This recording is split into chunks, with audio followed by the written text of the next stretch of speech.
So, hello guys, this is Prat Pandit. Today we are going to start a video lecture on economics class 12th की बात करेंगे आज हम। तो सबसे पहले आज हमें देखना है क्लास 12th में यार जो हमारी इकोनॉमिक्स बटी हुई है वो दो पार्ट में बटी हुई है। एक पार्ट है हमारा इंडियन इकोनॉमी का and the second one is what macro economics. तो आज हम डिस्कस करेंगे इंडियन इकोनॉमी के इंट्रोडक्शन के बारे में।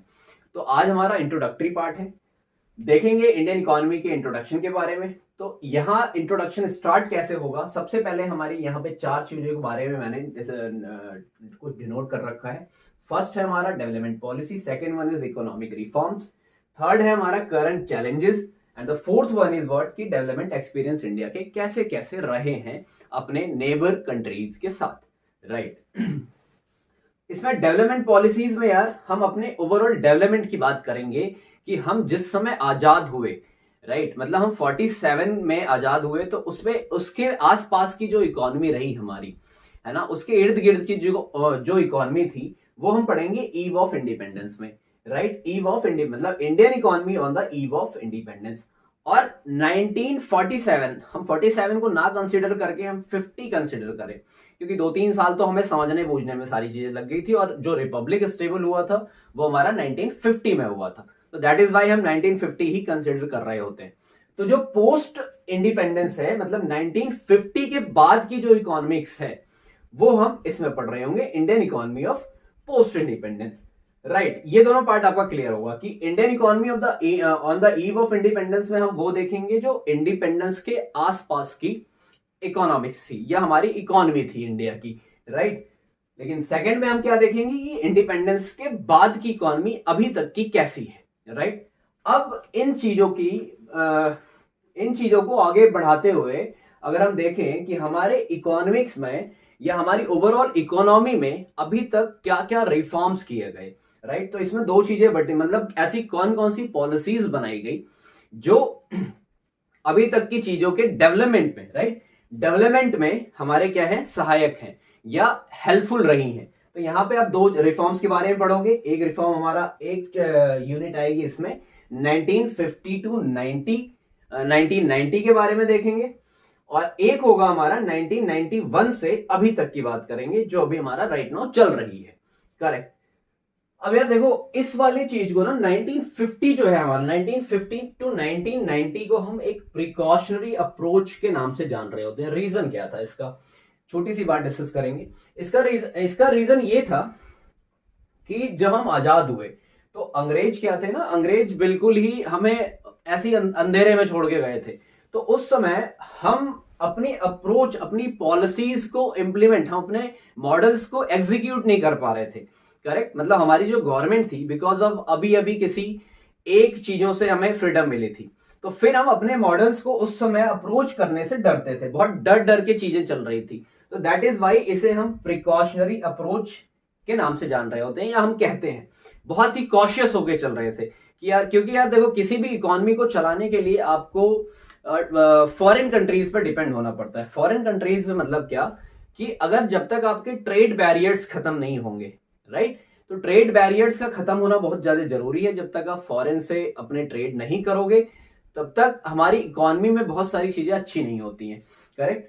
तो इस समय हम बड़े कॉशियस थे कि यार अगर हम अभी कुछ ऐसा करें कि अभी अभी तो हम आजाद हुए हैं, और आजाद होते ही फिर से हमने बाहर की कंपनीज को एंटर करवा दिया या ट्रेड बैरियर्स हटा के हम अपने यहाँ पे व्यवसाय करवाने लगे, या और कुछ ऐसा कर रहे हैं जो कि फॉरेन से रिलेशन है जिसका, तो फिर ना कहीं ऐसा हो जाए कि फिर से वही वाली चीज आ जाए, कॉलोनियल रूल वाली, है ना। तो दैट इज वाई हम यहाँ पे बहुत ज्यादा डर रहे थे। तो इस वजह से हम इसे प्रिकॉशनरी अप्रोच, इस वजह से इस जो पीरियड में ना बहुत ज्यादा हमारी डेवलपमेंट नहीं हो पाई, करेक्ट। लेकिन अब यहाँ पे स्थिति ऐसी आ गई थी कि उसके बाद हमारे पास कोई ऑप्शन नहीं बचा था कि अगर हम करते नहीं तो आज हमारी इंडिया कुछ और होती, राइट। तो यहाँ पे हमारे पास ऑप्शन नहीं बचा था, और इसी टाइम राजीव गांधी की डेथ हुई थी, है ना। असैसिनेशन किया गया था उनका, पॉलिटिकल चीजों की वजह से, पॉलिटिकल रंजिशों की वजह से उन्हें मार दिया गया था। तो यहाँ पे 1991 से अभी तक की जो हमारी इकोनॉमिक्स है, या जो हम अपने आप को जो हमने मॉडल किया है, मॉडल एग्जीक्यूशन किए हैं, वो इसे हम कहते हैं एग्रेसिव अप्रोच। और आज इंडिया को उसका बहुत ज्यादा फायदा भी मिला है। इंडिया का आज ओवरऑल देखोगे आप तो इंडिया की एक फॉरेन में एक है ना एक अच्छी पकड़ बन रखी है इंटरनेशनल लेवल पे। अच्छा, ये स्थिति क्या थी 1990 तक तो ठीक था, बट यहां पे जब राजीव गांधी की डेथ भी हुई थी और इस समय हमारे पास कुछ ऑप्शन नहीं बचे थे, करो या मरो वाली स्थिति थी, तो यहाँ पे उस समय प्राइम मिनिस्टर जो थे हमारे वो पीवी नरसिम्हा राव जी थे और जो फाइनेंस मिनिस्टर थे वो मिस्टर मनमोहन सिंह थे, राइट। तो इन लोगों ने एक अपने चीजों को एग्जीक्यूट करते हुए इन्होंने बोला यार अब तीन चीजों का लाना बहुत ज्यादा जरूरी है। लिबरलाइजेशन मतलब हमने जो अभी तक बहुत सारे बैरियर्स लगा रखे हैं उनको पहले हम खत्म करें, है ना, उसे एबॉलिश करें। एबॉलिश करने का मतलब क्या, हम जो बाहर के ट्रेड्स पे अभी हम क्या कर रहे हैं, इंटरनली ट्रेड कर रहे हैं, करते भी थे तो बहुत लिमिटेड कंट्रीज में करते थे, राइट, बहुत ज्यादा फैले हुए नहीं थे हम फॉरेन को लेके। तो यहाँ पे हमने लिबरलाइजेशन इन दोनों ने प्लान किया और यहाँ पे लिबरलाइजेशन नाम का एक वर्ड आया और इससे ही बहुत सारी चीजें आगे बढ़ी। आफ्टर दैट कि सारी चीजें हम गवर्नमेंट में नहीं छोड़ेंगे, अब हम प्राइवेटाइजेशन की तरफ बढ़ रहे होंगे। तो ये भी इन्हीं लोगों की थोड़ी सी पॉलिसी थी या रिफॉर्म्स से कह सकते हैं। और the third one is what कि ग्लोबलाइजेशन। यार ग्लोबलाइजेशन एक मेजर पार्ट होता है किसी भी इकोनॉमिक्स का या किसी भी इकोनॉमी को चलाने के लिए। अगर आपके पास ग्लोबलाइजेशन नहीं है तो वो इकोनॉमी मध्यम हो जाती है, राइट। तो ग्लोबलाइजेशन भी यहीं से आया 1991 के बाद की बात है ये सारी चीजें। मतलब आज बहुत सारे हमारे पास बैरियर्स नहीं है, इन द सेंस कोई भी फॉरेन एमएनसी आती है या कोई भी फॉरेन कंपनीज आती हैं तो हम इजिली उनको एक्सेप्ट करते हैं अब अपने चीजों को। मतलब फॉरेन से इस समय कोई भी हमारे पास बैरियर्स नहीं है, आते हैं जाते हैं, हम अपना आपस में ट्रेड कर रहे हैं बेहतरीन तरीके से। आज हमारे पास क्या है कि बहुत सारी चीजें पहले ऑलमोस्ट 100% चीजें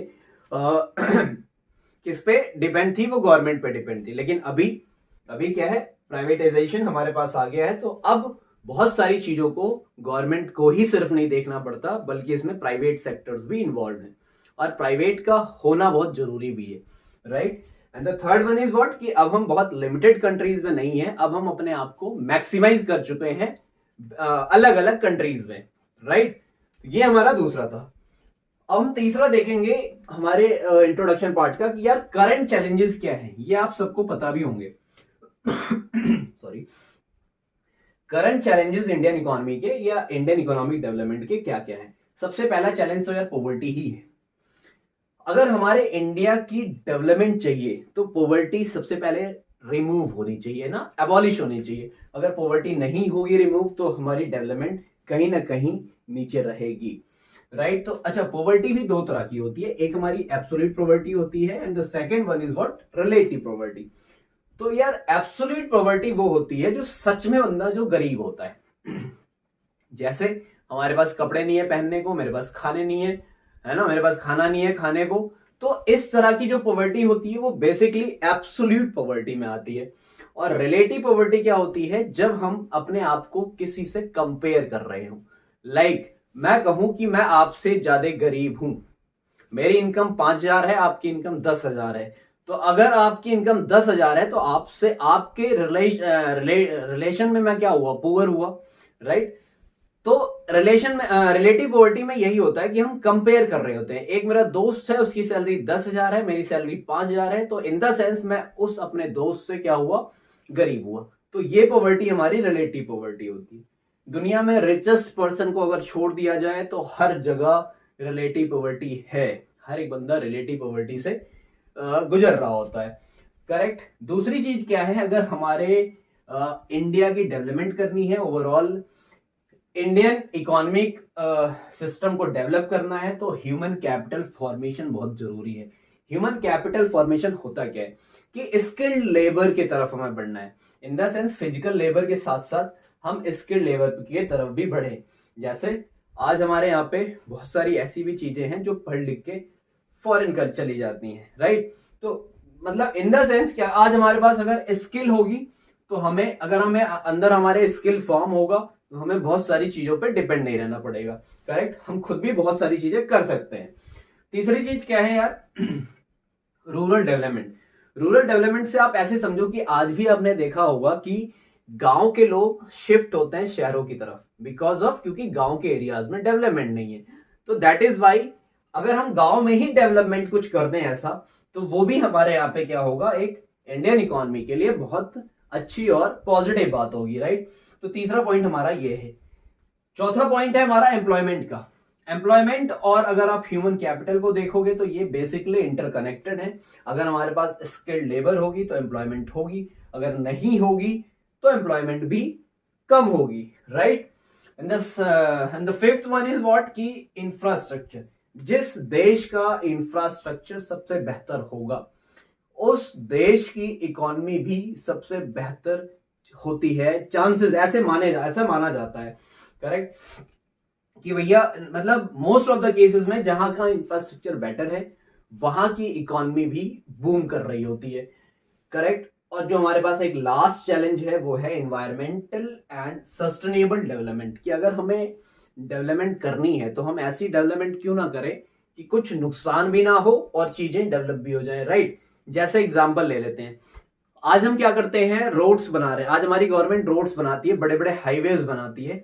तो आपने देखा होगा बगल में बहुत सारे पेड़ होते हैं रोडों के बगल में तो उन पेड़ों को क्या किया जाता है, पेड़ों की कटाई कर दी जाती है और उस पर रोड्स बना दिए जाते हैं। तो बेसिकली वो हमारे इन्वायरमेंट के लिए डैमेज कर रहा है सारी चीजें, करेक्ट। तो हम ऐसा कुछ क्यों ना करें कि वो ऐसा कुछ मतलब वो क्या कहते हैं, वो डंप भी ना किया जाए, उसे डिस्ट्रॉय भी ना किया जाए और हम डेवलपमेंट भी करें। तो उस तरह की डेवलपमेंट को हम सस्टेनेबल डेवलपमेंट कहते हैं। ये सारे हमारे चैलेंजेस हैं जो अभी हम करंट में फेस कर रहे हैं इंडियन इकोनॉमी के, right. And the fourth unit में हम ये देखेंगे कि हमारा डेवलपमेंट एक्सपीरियंस है क्या। ओवरऑल इंडिया का डेवलपमेंट एक्सपीरियंस क्या है अपने नेबर्स कंट्री के साथ, मतलब जो भी इंडिया के नेबर हैं, लाइक श्रीलंका हो गई, नेपाल हो गया, भूटान हो गई, चाइना हो गई, पाकिस्तान हो गई, इन सबके रिलेशन में या कंपैरेटिवली हमारा कैसा कैसा सिस्टम रहा है। बेसिकली हम इसमें जो पढ़ेंगे वो हम ज्यादातर फोकस करेंगे चाइना एंड पाकिस्तान को। ये हमारा लास्ट चैप्टर और लास्ट टॉपिक, लास्ट यूनिट का वो होगा। तो आपको एक चीज समझ आई अभी मैंने क्या बोला कि इंडिया, ये हमने जस्ट इंट्रोडक्शन पार्ट कवर किया है और इसमें आपने ये चीज देखी कि सबसे पहले हम इंडियन इकोनॉमी में क्या पढ़ेंगे, तो वो डेवलपमेंट पॉलिसीज होंगी। सबसे पहले हम देखेंगे ईव ऑफ इंडिपेंडेंस, उसके बाद देखेंगे post independence. Eve of independence में क्या होगा, उसके इर्द गिर्द की चीजें 1947 के आसपास की चीज होगी। और पोस्ट इंडिपेंडेंस में क्या होगा कि हम आजादी के बाद हमारी ओवरऑल इकोनॉमी कैसी चली, फिर हमने इकोनॉमिक रिफॉर्म्स कैसे कैसे आए, इसको हम प्रिकॉशनरी अप्रोच, क्योंकि हम बहुत संभल के चल रहे थे, हमें डर था कि बाहर की कंपनीज आएंगी फिर ना वही हाल हो जाए, ये वो इस तरह से हम बहुत सारे अपने मॉडल एग्जीक्यूट नहीं कर पा रहे थे, डर रहे थे। लेकिन हमारे पास जो ऑप्शन नहीं बचे 1991 से अभी तक, उस समय हाँ, उस अभी तक की अप्रोच को हम एग्रेसिव अप्रोच कहते हैं। उस समय हमारे जो प्राइम मिनिस्टर थे वो पीवी नरसिम्हा राव जी थे और फाइनेंस मिनिस्टर हमारे मनमोहन सिंह जी थे, जिन्होंने एक बहुत बढ़िया पॉलिसी और एक डिसीजन लिया जिसमें हमारा एलपीजी आया, जिसे हम लिबरलाइजेशन, प्राइवेटाइजेशन और ग्लोबलाइजेशन कहते हैं। लिबरलाइजेशन मतलब सारे बैरियर्स हटा दिए गए, प्राइवेटाइजेशन मतलब गवर्नमेंट से चीजें शिफ्ट करी गई प्राइवेट सेक्टर्स की तरफ, और ग्लोबलाइज किया गया मतलब हम एक देश से लिमिटेड कंट्रीज से बाहर मैक्सिमाइज कंट्री तक मतलब मैक्सिमम कंट्रीज तक जा सके। करंट चैलेंजेस हमने क्या देखी, पॉवर्टी है, एब्सोल्यूट ये देखा, एब्सोल्यूट और relative, human capital formation, rural development, जरूरी है एम्प्लॉयमेंट, इंफ्रास्ट्रक्चर और हमारा environment and sustainable development, correct. And the last one is comparison with neighbour. This is the introductory part of the Indian economics. Hope you will see this video till the end. So bye bye.